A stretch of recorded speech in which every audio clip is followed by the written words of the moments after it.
by...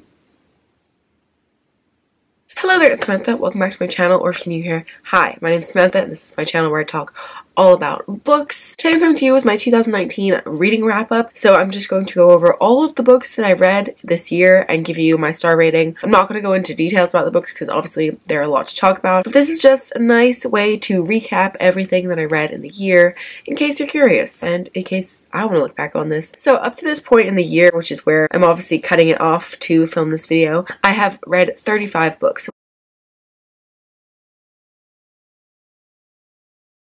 Which I'm happy with, but also disappointed with because normally I read more than that. As you probably know, because I never shut up about it, I've been away in Mexico for the last 5 months, so obviously that took out a big chunk of my reading time because I was getting to know new people and I was settling into living in a new country, and also I just didn't have my books with me, and I don't like reading on my phone. But 35 is still a good amount, and it's still going to take us a long time, so let's get into it. The first book that I finished in 2019 was What If It's Us by Becky Albertalli and Adam Silvera, and I gave this a 3.5 out of 5 stars. Next, I read Empress of All Seasons by Amiko Jean, and I gave that 3.75 out of 5 stars. Then I read La Casa de Bernarda Alba by Federico Garcia Lorca, and I didn't rate that because I read it for school. So I don't rate books that I read for school because I end up hating them anyway. So the next book that I read was The Seven Husbands of Evelyn Hugo by Taylor Jenkins Reid, and I listened to this on audio, and I gave it 4.75 out of 5 stars. Next, I reread Harry Potter and the Philosopher's Stone, and I gave it 5 out of 5 stars. Then I read Harry Potter and the Chamber of Secrets, and I also gave that 5 out of 5 stars. Next, I reread Vicious by V.E. Schwab, and I ended up giving this a 4.25 out of 5 stars. Then I read Bodas de Sangre by Federico Garcia Lorca, and again, I did not give that a rating.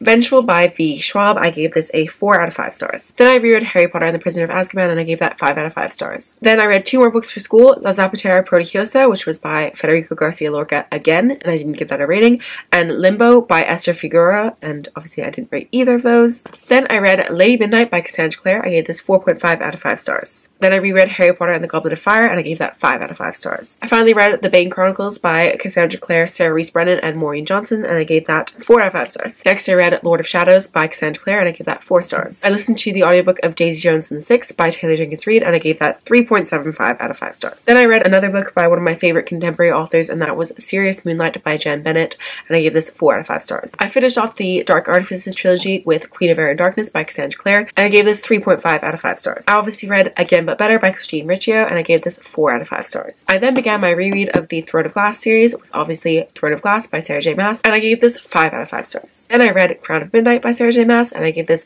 3.75 out of 5 stars. One of my most surprising books of the year was To Kill a Kingdom by Alexandra Christo, and I gave this 4 out of 5 stars. Next we have The Novice by Taryn Matharu, and I gave this 3 out of 5 stars. I listened to the audiobook of Murder on the Orient Express by Agatha Christie, and I gave this 3.75 out of 5 stars. I also listened to the audiobook of Every Heart a Doorway by Shauna McGuire, and I gave this 4 out of 5 stars. Then I reread The Sweetest Kind of Poison by Katie Weissmer, and I gave this 5 out of 5 stars. I finally got to Truth Witch by Susan Dennard, and I gave this a glowing 5 out of 5 stars. I listened to the audiobook of Stardust by Neil Gaiman, and I gave this 2 out of 5 stars. Then I read The Great Gatsby by F. Scott Fitzgerald, and I gave this 4 out of 5 stars. I listened to the audiobook of Naturally Tan by Tan France, and I gave this a 4 out of 5 stars. I reread for the first time since childhood The Wonderful Wizard of Oz by L. Frank Baum, and I gave this 3.5 out of 5 stars. I listened to Tunnel of Bones by Victoria Schwab, and I gave that a 4.5 out of 5 stars. Then, continuing on with my reread of Throne of Glass, I finished Air of Fire by Sarah J. Maas, and I gave this a 4 out of 5 stars. And finally, the last book that I've read up to this point in the year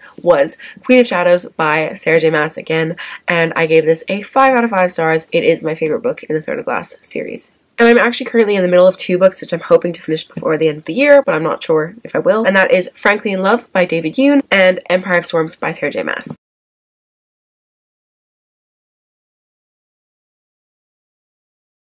So yes, those were all of the books that I've read so far in 2019. So please let me know any notable books that you've read down below. I would love to know. But that is all that I have for today's video, so I hope you liked it. If you did, please get a thumbs up. If you're new here, feel free to subscribe down below, and I will have another video up soon, so I will see you whenever that is.